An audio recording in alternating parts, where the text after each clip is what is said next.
Hello everyone, welcome back to YouTube channel health junction Bihar. हाजिर हूँ आप सभी के लिए, आप सबकी अपनी YouTube channel health junction Bihar में। दोस्तों, आज का टॉपिक काफ़ी ही इम्पोर्टेंट है क्योंकि आप अक्सर देखते होंगे सामान्यतः लोगों को खांसी की बीमारी होती है, खांसी से ग्रसित होते हैं और बॉडी में अगर वीकनेस वगैरह होती है तो उसकी वजह से भी खांसी होती है। लेकिन आज का जो हमारा टॉपिक है वो है ट्यूबरक्लोसिस। जी हाँ, जिसको हम लोग आम भाषा में टीबी की बीमारी भी कहते हैं। तो टीबी आपको बताता चलूं कि एक भारत के लिए कहीं ना कहीं एक बड़ी समस्या है। टीबी से ग्रसित लोगों की संख्या काफ़ी ज़्यादा है।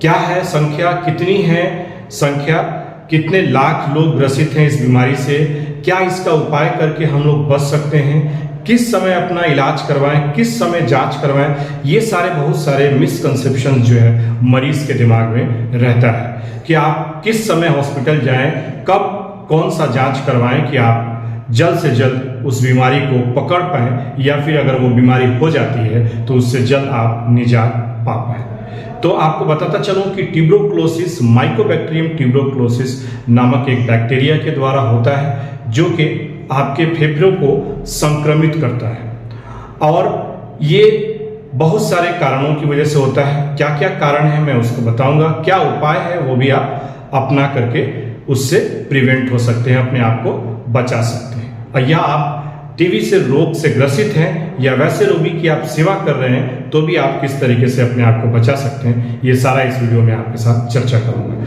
तो आशा करूंगा कि आप वीडियो को पूरा देखेंगे और जो लोग नए जुड़े हैं उनसे आग्रह है कि नीचे लाल कलर के बटन को दबा के चैनल को सब्सक्राइब कर लीजिए और बगल में लगा घंटी वाला बटन भी प्रेस कर लीजिए कि कोई भी वीडियो आए तो उसका नोटिफिकेशन आप तक सबसे पहले पहुंच सके और आप सबसे पहले उस वीडियो को देख। साथियों, अगर आपको बताऊं कि टीबी से ग्रसित रोगियों की संख्या कितनी है तो शायद आपको यकीन नहीं होगा। जी हाँ, आपको 2023 का आंकड़ा अगर मैं बताऊं तो 25.5 लाख रोगी जो है वो 2023 के आंकड़े के हिसाब से कहीं ना कहीं ग्रसित है। ठीक है, और वहीं पर इसको मिलियन में अगर बताऊं तो 2.55 मिलियन रोगी जो है 2023 के सर्वे के अनुसार भारत में टीबी रोग से ग्रसित है।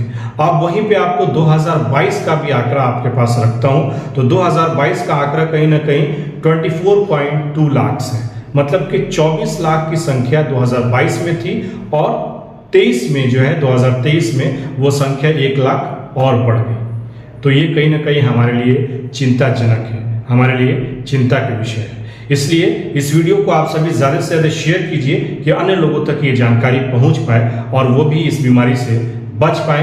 अगर इस तरीके के रोग से ग्रसित हैं तो वो जल्द से जल्द अपना इलाज करवा पाए। तो एक बड़ा संख्या है, हमारे लिए ये बहुत चिंता की विषय है कि हम इतने बड़े पॉपुलेशन में जो है टीबी जैसी बीमारी से नहीं लड़ पा रहे हैं और जबकि इसका साधन है, इसका ट्रीटमेंट जो है कि उपलब्ध है, किस तरीके से इसे दूर किया जा सकता है, ये सारी चीज़ें इस वीडियो में आपको बताऊंगा। तो चलिए अगले क्लिप में और देखते हैं। तो दोस्तों, जैसा कि आप यहाँ पे देख रहे होंगे एक स्क्रीन लगा है, एक स्लाइड लगा हुआ है, इसकी सहायता से मैं आपको बताऊंगा कि भविष्य के लिए समझदारी अपनाएं और टीबी के लक्षण दिखे तो जांच जरूर करवाएं।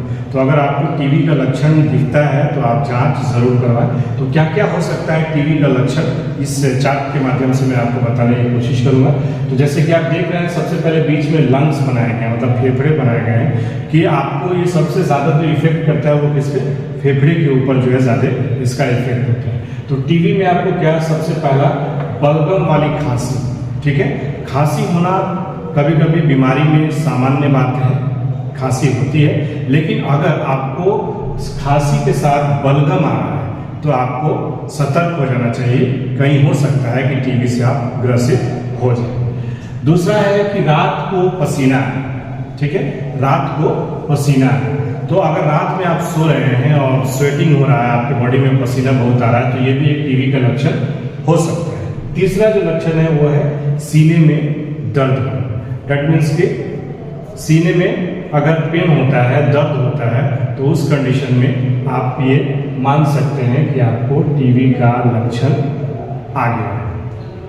नेक्स्ट वन, फीवर होता है। ठीक है, किसी भी तरीके का अगर कोई बॉडी में इन्फेक्शन आता है तो आप जानते हैं कि इन्फेक्शन की वजह से बुखार आ सकता है, तो फीवर भी उसमें लक्षण आ सकता है। बलगम में खून आना, देखिए अभी मैंने बात किया कि बलगम खांसी के साथ आना, लेकिन अगर बहुत क्रिटिकल कंडीशन में चली जाती है स्थिति, बहुत लंबी अवस्था में अगर बीमारी का इलाज नहीं होता है तो फिर बलगम के साथ खून भी आ सकता है, ये भी एक लक्षण आपको मिल सकता है। और साथ ही साथ अगर इस तरह की बीमारी होती है तो आपके वजन में, वेट में कमी आ सकती है। तो ये सारे लक्षण हैं, अगर आप इससे ग्रसित हैं, अगर इस तरीके का लक्षण आपको दिखता है तो आप तुरंत जो है टीबी का जांच करें। अगले क्लिप में मैं आपको बताऊंगा कि टीबी से बचने के उपाय क्या क्या हैं, कैसे आप टीबी से बच सकते हैं।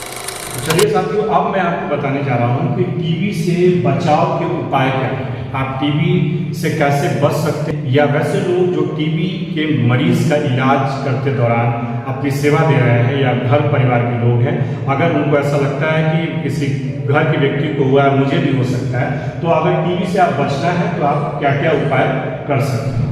तो सबसे पहले जो रोगी अगर टीबी से ग्रसित है, ठीक है, अगर टीबी हो गया है तो उन्हें नियमित रूप से दवा का सेवन करना चाहिए, क्योंकि कभी ऐसा होता है, आप लोग देखे होंगे कि 2-3 महीने इस्तेमाल किया और फिर ठीक हो गया और हमने दवा को छोड़ दिया। तो ऐसा बिल्कुल भी ना करें। जो भी कोर्स बताया गया है, जितने दिनों का कोर्स है, उसको नियमित रूप से दवा का पूर्ण सेवन करें। दूसरा, मास्क का उपयोग करें। जो रोगी टीबी रोग से ग्रसित है वो भी मास्क का उपयोग करें, और जो उनके इलाज में जो है कि देखभाल कर रहा है या घर का व्यक्ति है, उसे भी मास्क का उपयोग करना जरूरी है, ठीक है। नेक्स्ट वन आपको बताया गया है बीसीजी का टीका। तो जैसे ही बच्चा जन्म लेता है 24 आवर्स के अंदर बीसीजी का टीका दिया जाता है, लेकिन ये मैं भी नहीं कहता हूँ कि बीसीजी के टीका देने से हो सके कि आपका ट्यूबरकुलोसिस दूर हो जाए, ठीक है, या आपका ट्यूबरकुलोसिस नहीं हो, क्योंकि एक ये प्रिवेंशन का तरीका है। और अगला जो है, आप धूम्रपान और शराब का सेवन न करें, ठीक है। अगर इस तरीके की आदत है आपको तो उसको छोड़ दें और टीबी जैसे बड़ी बीमारी से बचाओ। नेक्स्ट वन, अगर आपको लगता है कि 2 हफ्ते से ज़्यादा खांसी हो गई है, ठीक है, और उसमें बलगम भी आ रहा है, तो आप टीबी का जांच, हर जिले में टीबी के जांच के लिए केंद्र बने हुए हैं, आप वहां जाकर के टीबी का जांच करवा सकते हैं। और आपको अगर इस तरह की समस्या है तो जरूर पहल करें और जाकर के टीबी का जांच जरूर करें। और लास्टली जो है, सबसे जरूरी चीज ये है कि संतुलित आहार का सेवन करें। अगर आप किसी भी बीमारी से ग्रसित हैं तो आपको अच्छे न्यूट्रिशन की आवश्यकता होती है, एक बैलेंस डाइट की आवश्यकता होती है। तो डॉक्टर्स की सलाह के अनुसार आपको क्या खाना है, क्या नहीं खाना है, उनके राय को ले और खाना या भोजन जो है वो सही समय पर करें, और जो डॉक्टर्स एडवाइस देते हैं उनके द्वारा ये सारी चीज़ें अपनाएं। तो अगर ये सारे काम आप करते हैं तो टीबी को आप रोक सकते हैं और खुद को बचा सकते हैं, और समाज में इस संक्रमण को फैलने से बचा सकते हैं, और खुद को इलाज करवा करके स्वस्थ हो सकते हैं। तो इस वीडियो को ज़्यादा से ज़्यादा आप सभी शेयर कर दें कि अन्य लोगों तक भी ये सारी जानकारियाँ पहुँच पाए, और अगर वो टीबी से ग्रसित है तो समय पर इलाज करवा पाए, और नहीं है तो अपने बचाव किस प्रकार कर पाएँ, वो भी इस वीडियो के माध्यम से देख पाएँ। मिलूंगा नेक्स्ट वीडियो में, तब तक के लिए।